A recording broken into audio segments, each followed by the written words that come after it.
Hey, what's up, guys? This is Chris from Complete Canine Training, and I just wanted to address some dog training tips and things that I get asked somewhat frequently from our clients as well as from prospective clients. So, one of those questions is off-leash reliability, and how do we achieve that?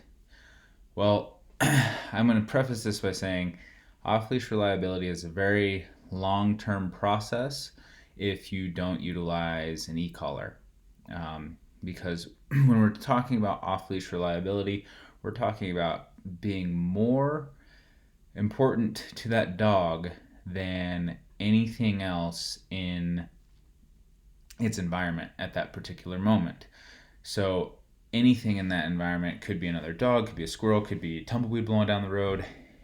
We have to be more important than that stimulus in order to have off-leash reliability. Now, I always kind of put an asterisk with this because a dog is a dog, and when given the opportunity, they will act like dogs.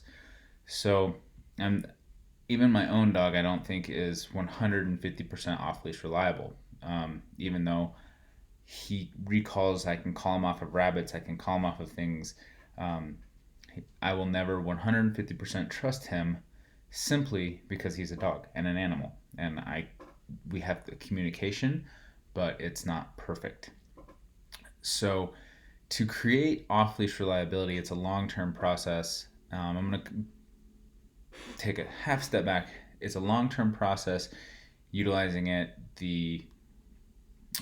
utilizing engagement and becoming the number one thing for your dog. So it's a little bit shorter utilizing an e-collar. And I'm going to cover both of those relatively quickly. So when we're talking about off-leash reliability without utilizing an e-collar, we're talking about the engagement. Again, you have to be more important than anything in that dog's environment. We create that through creating engagement with the dog. Now, the dog views engagement as basically what's more fun. If the dog comes to me and I smack it on top of the head, obviously that's not going to be fun for the dog. If the dog comes to me and I play a tug game with him or I give him food, then he's getting rewarded for coming. So we're going to go back to our principles of dog training, reward versus punishment, and how that plays into engagement.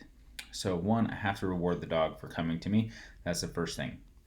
Now, engagement is being more valuable than everything else. So I have to have focus. I have to have the dog's attention.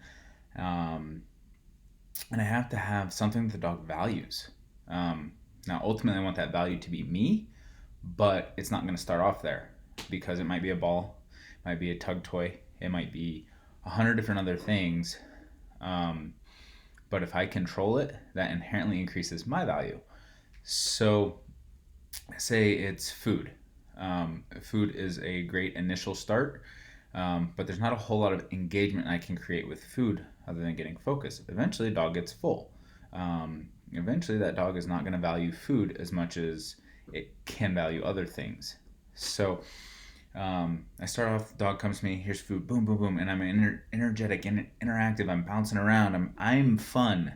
If the dog comes to me and I just give it a piece of food, that's not fun. There's no interaction there, so therefore there's no engagement.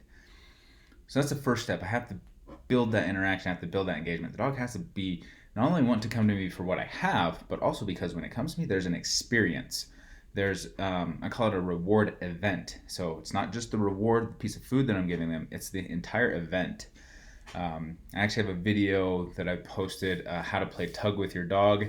There's a lot of engagement building when you play tug with your dog, and you can I'll put that in the comments or maybe on the screen somewhere here so that you guys can go to it and watch that video as well, because ultimately we want to move away from food and want to move to some sort of toy reward to create even higher levels of engagement.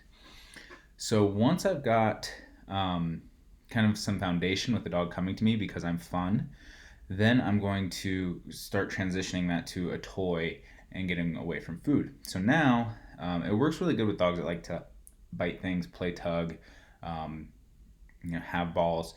You have to have some level of possession out of a dog. If a dog's like a lazy bulldog and just wants to sleep on the couch all day and doesn't really get motivated except for food, not every dog can, I guess well, back up a step. Not every dog can be reliable off leash utilizing engagement.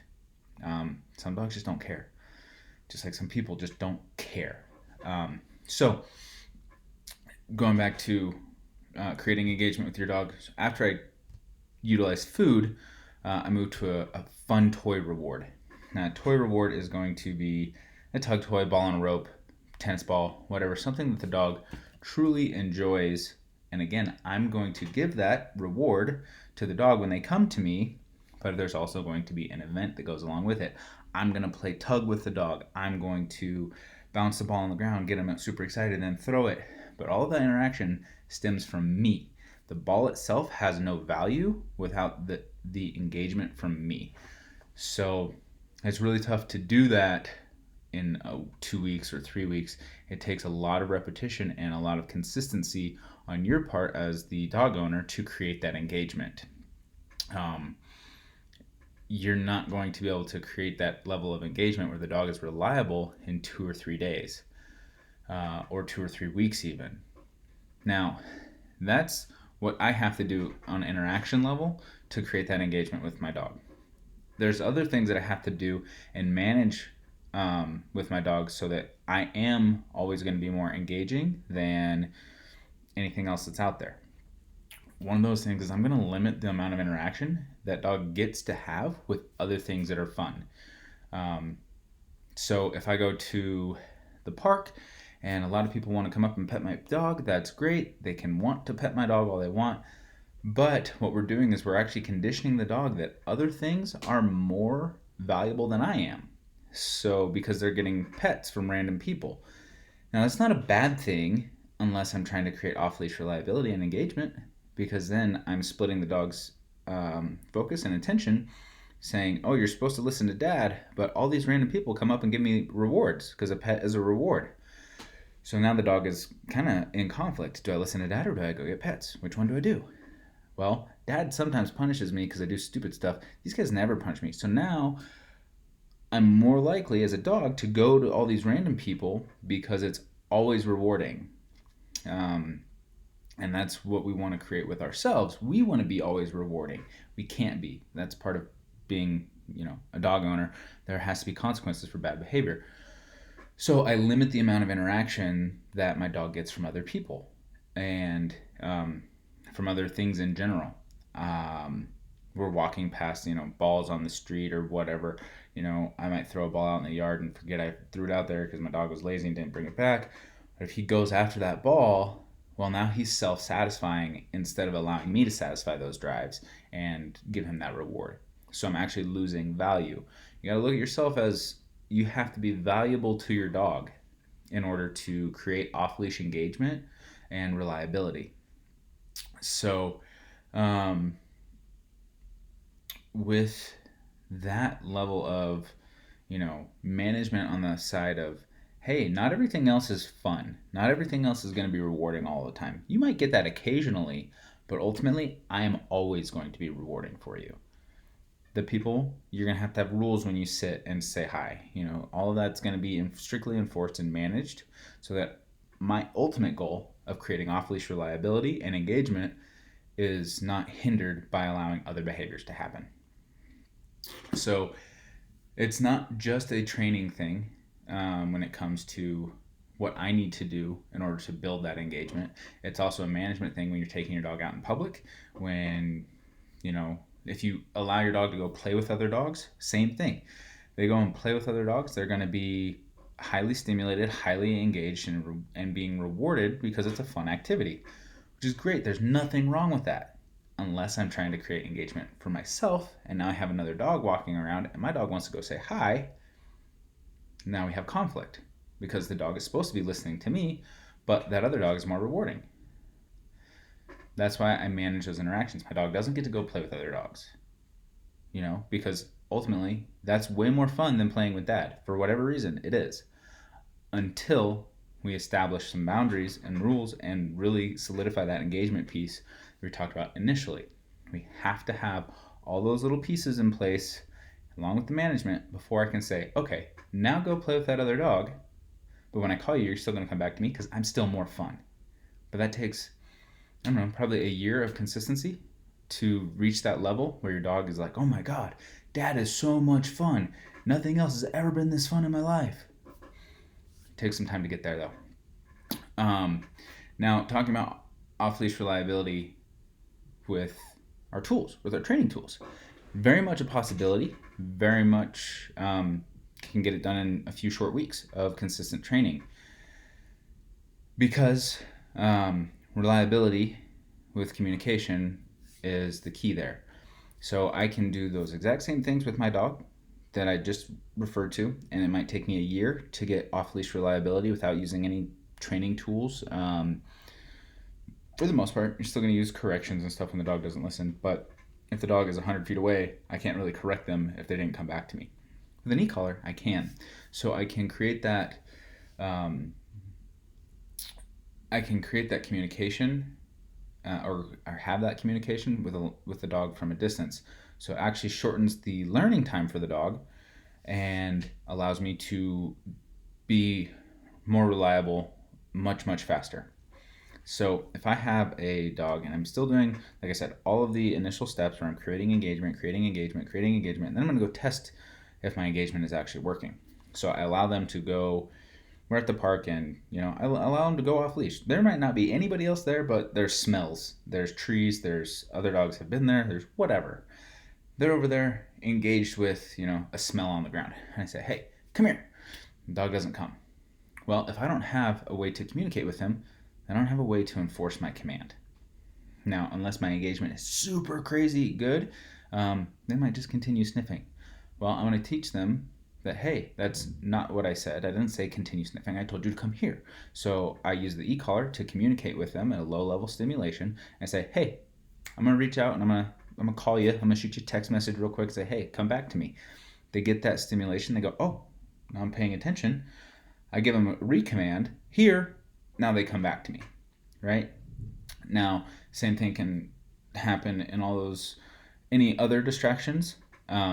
We have to match our level of distraction with the level of correction. So, if they're sniffing something on the ground, it might be a really low stimulation level of like 2 or 3. If they're in the middle of playing with another dog, a 2 or 3 might not even know that it happened.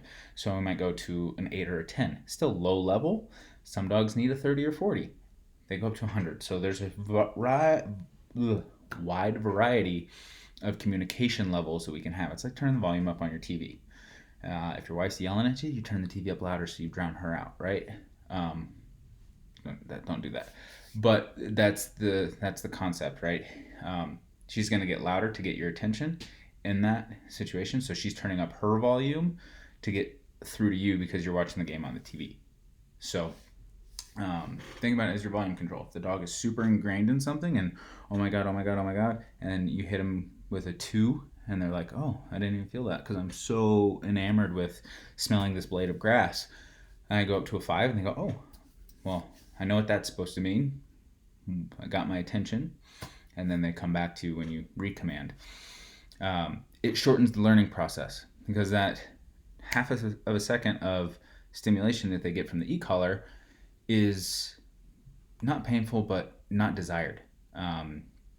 So it gets their attention. It's like getting flicked in the back of the ear. Oh, what the hell was that? But gets their attention, and then they learn how to turn that off by following the next command. Now, if they don't follow the command, we go up a little bit and hit the button again. Now it's a little bit stronger of a communication. And then like, oh, I know that starting to get serious. So then they come back to you. Then they get rewarded, right? So that's the important part is after we correct them, after we start that learning process of there's a consequence for not following the command, then we still reward them for following, right? And we still create that reward event at the end to solidify that, hey, you might have done a bad thing by not coming to me for like 2 seconds, but when you do come to me, I'm always going to be awesome. I'm always going to be awesome. I'm always going to be fun. So we have to really solidify that in the dog's mind. The eCollar gives us a huge advantage because we can communicate.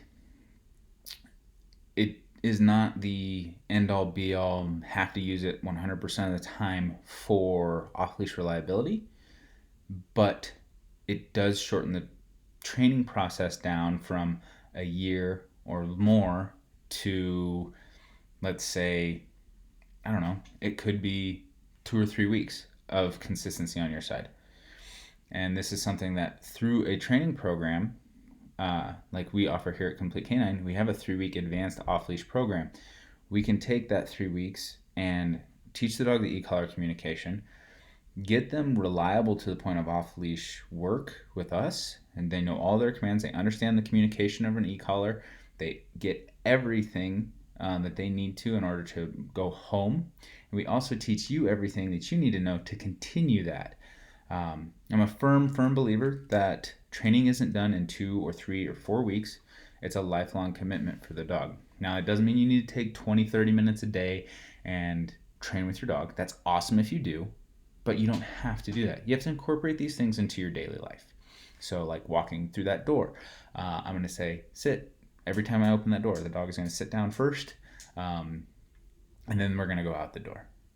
I'm creating rules and boundaries throughout my everyday life to maintain that obedience that was taught either in our program or another program, but it makes your life manageable. And they don't forget the obedience. When we get to the off-leash program stuff, you're obviously doing off-leash work because you want to take the dog out and go off-leash. Cherry Creek State Park down, it's an off-leash dog park. It's hundreds of acres big.